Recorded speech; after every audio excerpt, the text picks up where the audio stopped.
नमस्कार, स्वागत है आपका इंडिया डेली में। मैं हूं आपके साथ विवेक शांडिल। अलविदा की नमाज को लेकर सियासी संग्राम छिड़ा रहा आज दिन भर। यूपी में योगी सरकार ने सड़क पर नमाज पर रोक लगाई तो राजनीति गर्म हो गई। दिल्ली में भी सड़क पर नमाज पर रोक लगाने की मांग उठी तो विवाद बढ़ गया। विपक्षी पार्टियों ने मुस्लिम संगठनों के समर्थन में मोर्चा खोल दिया। विपक्षी पार्टियों के नेताओं ने कहा कि छतों पर नमाज पढ़ने से सरकार कैसे रोक सकती है। विरोध और राजनीति के चलते पुलिस प्रशासन अलर्ट पर रहा। हालांकि लखनऊ, अलीगढ़, संभल से लेकर मथुरा तक शांतिपूर्ण तरीके से नमाज अदा की गई है। मस्जिदों के बाहर भारी फोर्स तैनात की गई है। पुलिस ने संवेदनशील इलाके में फ्लैग मार्च किया है। सभी जगहों पर सोशल मीडिया पर भी कड़ी निगरानी रखी जा रही है। ड्रोन और सीसीटीवी कैमरे से भी नजर रखी गई ताकि किसी तरह की गड़बड़ी ना हो। लखनऊ, मथुरा, संभल, एटा, वाराणसी की 5 तस्वीरें आपको दिखा रहे हैं जहां पर नमाज अदा की गई है और पुलिस एहतियात के तौर पर सतर्कता बरत रही है। लेकिन संभल में रोक के बावजूद लोग छत पर नमाज अदा करते दिखे, जबकि प्रशासन ने साफ कर दिया था कि छतों पर नमाज की शिकायत मिली तो कार्रवाई हो सकती है। 5 तस्वीरें आपके सामने हैं, कैसे शहर शहर छावनी में तब्दील रहे हैं। सवाल यह कि जुमे की नमाज को लेकर आखिर इतनी सुरक्षा की जरूरत क्यों पड़ गई, प्रशासन को इतनी फोर्स तैनात क्यों करनी पड़ती है। मथुरा में जुमे की नमाज को लेकर कैसा माहौल रहा, आइए आपको दिखाते हैं। इस समय मौजूद है शाही ईदगाह मस्जिद पर और आप देख सकते हैं जितने भी नमाजी हैं इस समय मस्जिद से यहाँ पर नमाज पढ़कर बाहर निकल रहे हैं। ये अलविदा जुमे की आखिरी नमाज इसको पढ़कर और जो लोग हैं, जो नमाजी हैं, जो मुस्लिम समाज के लोग हैं, वह ईदगाह से, शाही ईदगाह से जो है बाहर निकल रहे हैं नमाज पढ़कर। और बड़ी संख्या में ये नमाजी जो यहाँ से इस समय निकल रहे हैं और इसी के साथ साथ पुलिस बल भी यहाँ पर अलर्ट मोड पर मौजूद है। चप्पा पर निगरानी रखी जा रही है सीसीटीवी कैमरों के माध्यम से, ड्रोन के माध्यम से, और किसी भी तरह के असामाजिक तत्व यहाँ पर किसी भी तरह की परेशानी उत्पन्न न करे उसको खासा ध्यान रखा जा रहा है। समय हमारे साथ समाज के लोग किस तरह की व्यवस्था किया नमाज के दौरान में। मैं सबसे पहले आपके चैनल के माध्यम से माननीय आईजी साहब और डीआईजी साहब और एसपी सिटी साहब, सीओ साहब और माननीय दोनों थाना प्रभारियों को बहुत बहुत मुबारकबाद देना चाहता हूं कि रमजान मुबारक का पाक महीना जिस तरीके से मथुरा में शांति व्यवस्था बनाने के लिए वो बधाई के पात्र हैं। और जिस तरीके से अमन और अमान शांति के लिए हमने देश की एकता अखंडता के लिए दुआ मांगी है कि हमारा देश आगे बढ़े, तरक्की करे, देश खुशहाली रहे, क्योंकि इस देश के अंदर हमने बड़ी कुर्बानियां देकर इस देश को आजाद कराया है। All India law personal board ने भी आज भारत में ऐलान किया था कि वक्फ संशोधन बिल 2024 को लेकर यहाँ पे काली पट्टी लेकर विरोध करें, तो उसका भी खासा असर मथुरा में देखने को नहीं मिला। उसके लेकर भी बात करते हैं, उसका असर आप लोगों को देखने को मिला? आप लोगों द्वारा कोई काली पट्टी या किसी भी तरह का विरोध नहीं किया? देखिए, हम अपने वक्त की हिफाजत भी करना जानते हैं और देश की रक्षा भी करना जानते हैं और अपने देश की, मुल्क की अमन और अमान की भी हिफाजत करना जानते हैं। तो ये हमारे साथ में तमाम मुस्लिम समाज के लोग थे जिन्होंने बताया कि इसका खासा असर देखने को नहीं मिला। उसी के साथ साथ जुमे की नमाज के दौरान पर काफी ज्यादा यहाँ व्यवस्था की गई। पुलिस प्रशासन यहाँ मुस्तैद रहा और बड़ी अमन और चैन के साथ में जो मुस्लिम समाज के लोग हैं उन्होंने नमाज अदा की। प्रेम कौशिक, इंडिया डेली, मथुरा। देखिए, हम सभी अवगत हैं, रमज़ान का पाक महीना चल रहा है और आज जुमा अलविदा की नमाज थी। पूरे जनपद में बड़े ही शांतिपूर्ण तरीके से और त्यौहार की मर्यादा के अनुरूप सकुशल सभी जगह नमाज संपन्न हुई है। इसमें पूर्व में भी सभी थानों पर और जिला स्तर पर शांति समिति की हमारी बैठकें हुई और सभी अपने सम्भ्रांत साथीगण जो सभी धर्म समुदाय से हैं उन सबके साथ बैठ के तैयारियों पे डिटेल्ड बैठक हो चुकी थी। तो सारी तैयारियां पूर्व से ही मुकम्मल करा ली गई थी और आज पर्याप्त सुरक्षा व्यवस्था के बीच, जिसमें पूरे जनपद में सेक्टर स्कीम लगी हुई थी। अलविदा की नमाज के बीच वक्फ संशोधन बिल और इजराइल फिलिस्तीन को लेकर भी विरोध प्रदर्शन देखने को मिला है। वक्फ संशोधन बिल के खिलाफ कई शहरों में नमाजियों ने काली पट्टी बांधकर नमाज अदा की। दूसरी तरफ लखनऊ में जुमे की नमाज के बाद इजराइल के खिलाफ प्रदर्शन हुआ। बड़ा इमाम बाड़ा में इजराइल के खिलाफ विरोध में प्रदर्शन और फिलिस्तीन के समर्थन में प्रदर्शन किया गया। शिया समुदाय के लोगों ने मौलाना कल्बे जवाद की अध्यक्षता में प्रदर्शन किया। सवाल यह है कि इबादत की आड़ में सियासत क्यों हो रही है। जुमे की नमाज के दौरान यह विरोध प्रदर्शन क्या कहता है। सवाल यह भी कि आखिर इतनी सुरक्षा की जरूरत बार बार क्यों पड़ती है। बातचीत करने के लिए मेहमानों का एक बड़ा पैनल इस वक्त हमारे साथ जुड़ रहा है। हमारे साथ Surendra Jain, joint secretary VHP Vishva Hindu Parishad जुड़ रहे हैं। स्वागत है आपका। Saurabh Dubey, political analyst, Kapil Shrivastava, spokesperson, और नदीमुद्दीन साहब जुड़ रहे हैं, president all India Ulemai council, और doctor Neeti Sharma, political analyst. सब हमें ज्वाइन करेंगे, लेकिन सुरेंद्र जैन जी का रुख करते हैं। सबसे पहले स्वागत है सर आपका इंडिया डेली पर। मेरा पहला सवाल आपसे है कि आखिर इतनी सुरक्षा की जरूरत, इतनी प्रोटोकॉल की जरूरत क्यों पड़ती है? अभी हमने 13 तारीख को तस्वीर देखी, जिस दिन होली और जुमा एक साथ था, शुक्रवार एक साथ था। उस दिन भी असंख्य तरीके के प्रोटोकॉल, असंख्य तरीके के पुलिस सतर्कता, असंख्य तरीके के कायदे कानून। बार बार ये सिचुएशन क्यों?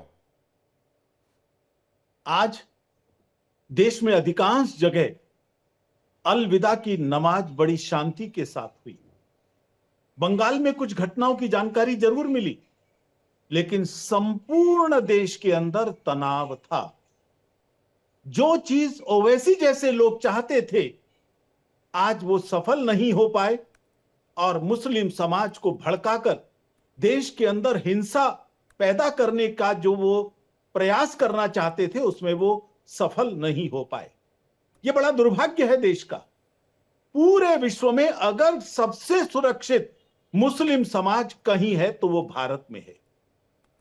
मुस्लिम देश जो कहलाते हैं, वहां भी आपस में एक दूसरे को मार रहे हैं, चाहे पाकिस्तान हो, चाहे अफगानिस्तान हो, चाहे सीरिया हो, चाहे कुछ और हो, सब जगह लड़ रहे हैं। केवल भारत एक ऐसा देश है जहां इनके 36 फिरके बड़े चैन से रहते हैं। मुहर्रम नहीं निकल पाते हैं सुन्नी बहुल इलाकों में। भारत में मुहर्रम का ताजिया भी निकल रहा है, सुन्नियों के कार्यक्रम भी हो रहे हैं। अगर इसका श्रेय जाता है, भारत की परंपराओं को जाता है। और दुर्भाग्य यही है, अपने राजनीतिक स्वार्थों के लिए भारत के मुस्लिम नेता मुस्लिम समाज में अलगाव पैदा रखना चाहते हैं। बार बार इस्लाम खतरे में है ये कहकर उनको सड़कों पर उतारना चाहते। क्या जरूरत थी काली पट्टी बांधने की? क्या रिकमेंडेशंस होंगी वो सामने आ गई हैं। वक्फ बोर्ड के अंदर क्या है, मैं आपको एक बात बताना चाहता हूं। गुरुग्राम के अंदर पालम विहार के बाहर एक पार्क, बहुत बड़ा सार्वजनिक पार्क, और यह तय किया कुछ साल पहले कि यह वक्फ की प्रॉपर्टी है, घोषणा कर दी। और उस समय हरियाणा में कांग्रेस की सरकार थी, उन्होंने हां कर दी। हां उनकी है। हमने कागज मांगे, आप जैसे पत्रकारों ने कागज मांगे, बताइए तो सही कब से है, कोई सबूत नहीं। वहां का समाज खड़ा हो गया। परिणाम क्या हुआ? उनको भी पीछे हटना पड़ा, और सरकार ने भी कहा यह पब्लिक प्रॉपर्टी है। दिल्ली में 123 प्राइम लोकेशन की प्रॉपर्टी वक्फ की डिक्लेयर कर दी, बिना मतलब के, बिना जानकारी के। और केवल कब्जा वक्फ बोर्ड के माध्यम से नहीं हो रहा, वक्फ बोर्ड की संपत्तियों पर इनके कई नेताओं ने कब्जा किया है जी। 3000 करोड़ रुपए की प्रॉपर्टी वक्फ की केवल एक मुस्लिम नेता के पास है, जिसके तथ्य हमने उनकी कमेटी के सामने, इस जेपीसी के सामने रखे। कोई इनकार नहीं कर सकता इन बातों से। ऐसे कितने ही नेता हैं जिन्होंने वक्फ की प्रॉपर्टीज पर कब्जा किया हुआ है। गरीबों के नाम पर, कौम के नाम पर सबको लूट रहे हैं। इन सब पर रोक लगनी चाहिए। और एक कोशिश हुई है, अनावश्यक शोर मचाना शुरू कर दिया जी। ध्यान रखना, इन्होंने यही कोशिश की थी CAA के समय, जब शाहीन बाग रचाया था, जब देश भर में दंगे किए थे। वही अब करना चाहते हैं। सफल हो पाएंगे ऐसा मुझे लग नहीं रहा। आज मुस्लिम समाज ने समझदारी से काम लिया है, और जो ये नापाक मंसूबे लेकर चल रहे थे, उनके मंसूबों पर पानी फेर दिया है। तो इसलिए जो समझदार वर्ग खड़ा हो रहा है, मैं उनको बधाई देना चाहूंगा कि वो ओवैसी जैसे नेताओं के भड़काने में नहीं आए। विपक्ष इंक्लूडिंग ओवैसी, जिनका नाम आप ले रहे AIMIM, वो ये कहते हैं कि भाई होली, कांवड़, जगराता, रामनवमी जुलूस, ये सब सड़क पर हो सकते हैं, तो फिर नमाज सड़क पर करने में क्या दिक्कत है? कोई दिक्कत नहीं। आपको ध्यान होगा, सभी चैनल्स ने कवर किया था। पिछले साल गुरुग्राम के अंदर जब सड़क पर नमाज हो रही थी, राजीव चौक को घंटों तक रोका जाता था। कितनी दूर से आते थे नमाज पढ़ने के लिए? 60 किलोमीटर दूर से। बीच में आने वाली 25 मस्जिदें छोड़कर ये सड़क पर नमाज केवल नमाज नहीं है, ये फसाद है। It is a show off strength. केवल ताकत के लिए दिखाना चाहते हैं। मैं जहां रहता हूं वहां 5 मस्जिदें हैं जी, एक बहुत बड़ी ईदगाह है। कौन मना करता है? पहले सड़कों पर उतरते थे, जब समाज ने विरोध किया, आज सब लोग नमाज अदा कर रहे हैं। कहीं सड़क पर उतरने की जरूरत नहीं है। संभल का जहां का दृश्य दिखाया जा रहा है, वहां क्या और मस्जिदें नहीं थी? ईदगाह के ये जो शाही मस्जिद है, यहीं 5,000 लोग क्यों आए, बाकी मस्जिदें छोड़कर? दिल्ली के अंदर रेलवे स्टेशन पर चक्के जाम कर दिए जाते थे, प्लेटफॉर्म पर बैठकर मस्जिदें छोड़कर लोग आते थे। मुझे लगता है इरादे ठीक नहीं थे, इन पर रोक लगनी ही चाहिए। यह स्थायी फीचर बन गया है। इस पर रोक लगी है जहां भी, वहां मुसलमान भी चैन से रह रहे हैं और हिंदू को भी कोई दिक्कत नहीं। सुरेंद्र जी, ताकत की बात की आपने, लेकिन मेरा सवाल ये, ताकत प्रदर्शन क्यों? एजेंडा क्या, मकसद क्या इसका? जो भी करवा रहा है, इसके पीछे जो भी नेता हैं, जो भी मौलाना है, मौलवी हैं, जो भी धर्मगुरु है, मुझे नहीं पता, लेकिन इसके पीछे का एजेंडा क्या है? ताकत दिखाने का मतलब क्या है? एजेंडा बड़ा स्पष्ट है, बाकी समाजों को आतंकित रखना। मैं चांदनी चौक का रहने वाला हूं। मैंने बाल्यकाल से देखा है किस प्रकार से 15 अगस्त पर भी हम चैन से नहीं बैठ पाते थे। कई इलाकों के अंदर तिरंगा झंडा जो है इसको अपमानित किया जाता था, भारत विरोधी नारे लगते थे। मैं पूरी जिम्मेदारी के साथ कह रहा हूं, पूरे भारत को आतंकित रखना, यहां के प्रशासन को अपने इशारे पर चलाना और एक प्रकार से अपनी संगठित ताकत दिखाकर उसके आधार पर ब्लैकमेल करना, अपनी नाजायज मांगे मनवाना, जैसे शाहबानों में आपने देखा था। अब क्यों नहीं हो रहा? क्योंकि बड़ा स्पष्ट है कि अब इनका भी एक वर्ग ऐसा है जो इस बात को मानने लगा है कि हमें शांतिपूर्ण ढंग से रहकर अपने बच्चों के हाथ में कलम थमाना चाहिए, पत्थर नहीं। ठीक है सुरेंद्र जी, आपके पास वापस लौटेंगे। इस वक्त हमारे साथ सौरभ दुबे हमें ज्वाइन कर रहे हैं, राजनीतिक विश्लेषक कपिल श्रीवास्तव हमें ज्वाइन कर रहे हैं, प्रवक्ता समाजवादी पार्टी, और डॉक्टर नीति शर्मा राजनीतिक विश्लेषक, और नदीमुद्दीन अध्यक्ष AIUC हमें इस वक्त ज्वाइन कर रहे हैं। मैं सबसे पहले AIUC के चीफ के पास जाऊंगा। नदीमुद्दीन जी, जिस तरह से अभी VHP के ज्वाइंट सेक्रेटरी कह रहे थे कि जो कोशिश थी अभी तक मुसलमानों को भड़काने की, उनको कहने की भाई तुम्हारा धर्म खतरे में है, तुम खतरे में हो, तुमको प्रॉब्लम हो रही है, तुमको टारगेट किया जा रहा है, ये सारा एजेंडा धरा का धरा रह गया। और आज भारतीय मुसलमानों ने जवाब दे दिया कि वो देश हित की बात करते हैं, वो शांति की बात करते हैं। छिटपुट भी खबर कहीं नहीं आई कि किसी तरह का कोई बवाल हुआ हो या फिर किसी तरह की कोई अप्रिय घटना घटी हो। यानी विपक्षी कुनबा जो कोशिश कर रहा था, क्या वो एजेंडा धरा का धरा रह गया है? ये सवाल VHP का है। देखिए, देश का मुसलमान हमेशा से शांति के साथ रहता था, रहता है और रहता रहेगा। देश के मुसलमानों का हमेशा एक एजेंडा था कि उनकी गरीबी खत्म हो, उनकी बेरोजगारी खत्म हो, उनकी जहालत खत्म हो। अभी VHP के प्रवक्ता बोल रहे थे असदुद्दीन अवैसी के बारे में, 3,000 करोड़ रुपए की जायदाद उनके पास है, वक्त पर उन्होंने कब्जा किया है। मैं कहता हूं, हाथ जोड़ करके अदब के साथ कहता हूं, अमित शाह पार्लियामेंट में हाथ जोड़ करके अवैसी से कह रहे थे सिक्योरिटी ले लो, सिक्योरिटी ले लो, सिक्योरिटी ले लो। Z+ सिक्योरिटी किसी नाम में दी गई। भाजपा के साथ अवैसी का क्या तालमेल है, जरा बता सकते हैं? राजीव प्रताप रूडी कहते हैं कि मेरे घर में दुनिया का सबसे अच्छा खाना असदुद्दीन अवैसी की तरफ से भेजा जाता है। अगर असदुद्दीन अवैसी ने 3,000 करोड़ के जमीन पर कब्जा किया है तो VHP के पापा और वो क्यों अमित शाह क्यों खामोश, क्यों कार्रवाई नहीं करते हैं? क्यों मुसलमानों को उनके नाम पे टारगेट किया जाता है? एक बात। दूसरी बात, इसी देश में होली सड़कों पर खेली जाती है।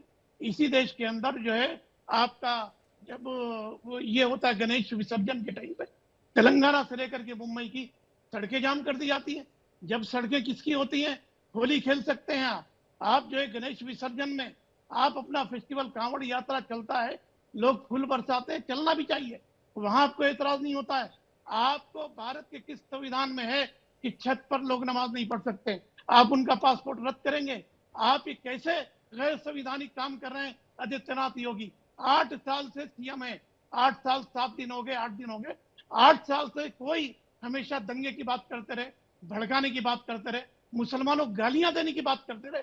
मुसलमान नहीं, कभी नहीं भड़का। मुसलमानों घर पे बिल्डोजर चलाए गए, मुसलमानों के बच्चों को मारा गया और मुसलमानों के बच्चों को पीटा गया, और ये कहकर के भाई ये पत्थर फेंक रहे हैं। आपको याद है जाट आंदोलन में कैसे हरियाणा जल गया था, गुजरात के अंदर कैसे बिहार वालों को करुणा में मार मार के भगाया जाता था, कैसे मुंबई के अंदर जलाया गया था कि बाहर वाले न रहे।